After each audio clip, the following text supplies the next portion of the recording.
Page 14, Over the River and Through the Woods. In this page they are introducing a new time signature, 6/8. Now things get interesting. It works the same way as any other time signature, sort of. That is, the top note tells you how far to count. Now we got to count 6. Ugh, doesn't work well if you're lazy. But now we're counting eighth notes, not quarter notes. And that's where the fun comes in. That gets confusing. Now, what are we counting? So they show you at the top, an eighth note gets 1 count. There's 2 eighth notes in a quarter note. So a quarter note gets 2 counts. There's 3 eighth notes in a dotted quarter note. We've been through this with the dotted rhythm. So a dotted quarter note gets 3 counts. And a dotted half note then gets 6 counts. Because there's 6 eighth notes in a dotted half note. Equivalent. Okay. That's really what we're doing. They're showing you the counting of the first line here. 1, 2, 3, 4, 5, 6. 1, 2, 3, 4, 5, 6. Because you're counting eighth notes. 1, 2, 3, 4, 5, 6. 1, 2, 3, 4, 5, 6. 2, 3, 4, 5, 6, 1. Generally speaking, a 6/8 time will be played fairly quickly, and you'll feel it either in 2 or 3. Most of the time in 2. Only occasionally will you get a 6/8 time signature that's played so slow that you can actually feel it in 6. So as long as you work out the rhythm and you remember that you're counting 8 notes, you should be fine. Now, two ways of doing it. As I said, you can feel it in 2 or 3. A lot of marches are written in 6/8 time, and you think they're playing triplets. La da da da da, 1, 2, left, right, ba da da da da da da da. You think they're playing triplets. They're not. It's in 6/8 time. So here, this will be felt in 2 once it's sped up, because it says automato, and that means animated, and that's rather quick, right? We're not going to go quick, but the idea is 1 and 2, and there's words to it. They don't give you the words, but you can't go faster, and you can sing it. So the bum bum bum bum. 1, 2,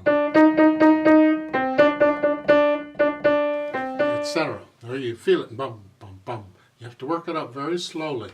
Just the important thing I think you need to know, though, is being able to count in 6/8 time. Count eighth notes. So it's 1, 2, 3, 1 type thing.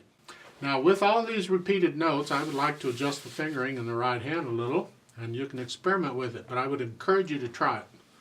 You're starting with 3rd finger at the beginning, and I recommend a 2, 1, 3.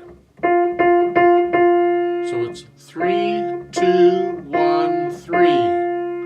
Then over 2 measures later, when you have the B flats, I recommend a 2, 3, 4. Rather than 4 on everything. If you're going to use 4 on everything, use your wrist and sort of play them sort of like staccato. They're not, but use your wrist to help you out.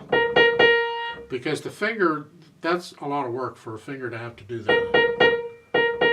To try and get a finger to play it, doesn't work.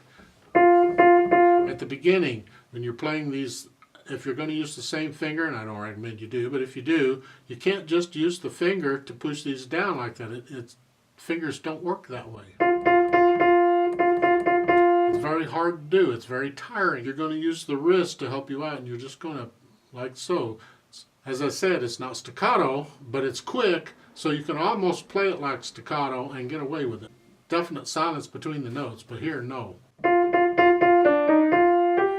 But to me, that's so much more difficult and tiring to use the same finger than to learn to use different fingers on these repeated notes.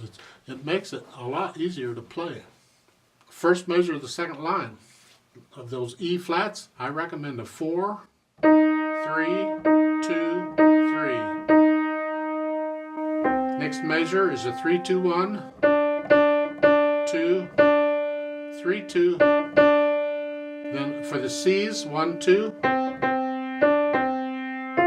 And then the 3rd line's the same as the 1st line.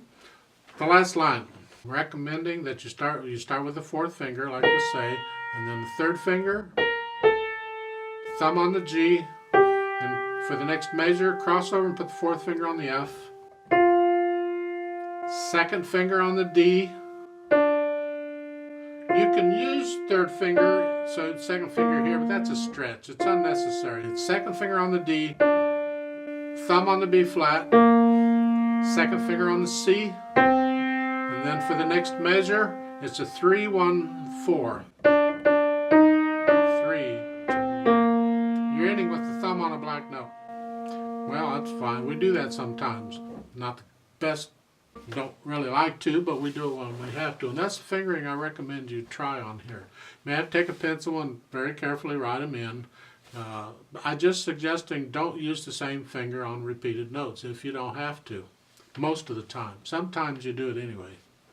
Left hand's no big deal. You just got these chords. Keep it soft, because everything we want to hear is in the right hand. Okay.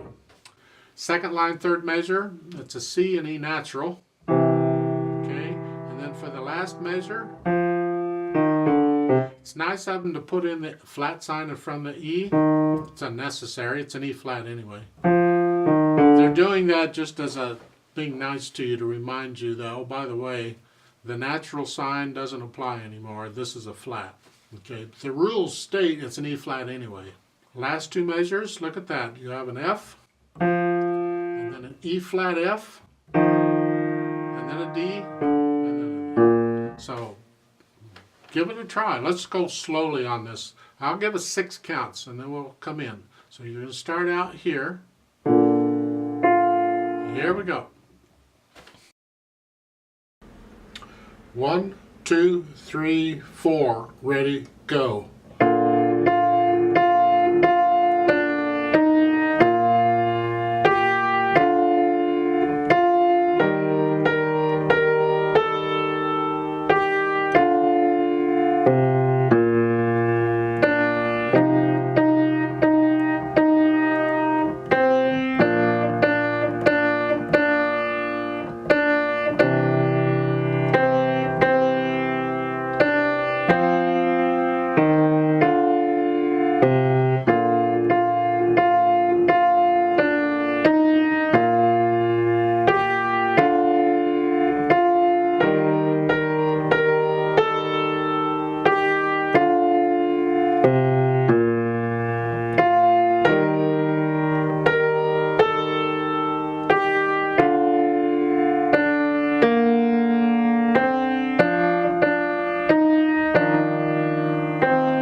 Off.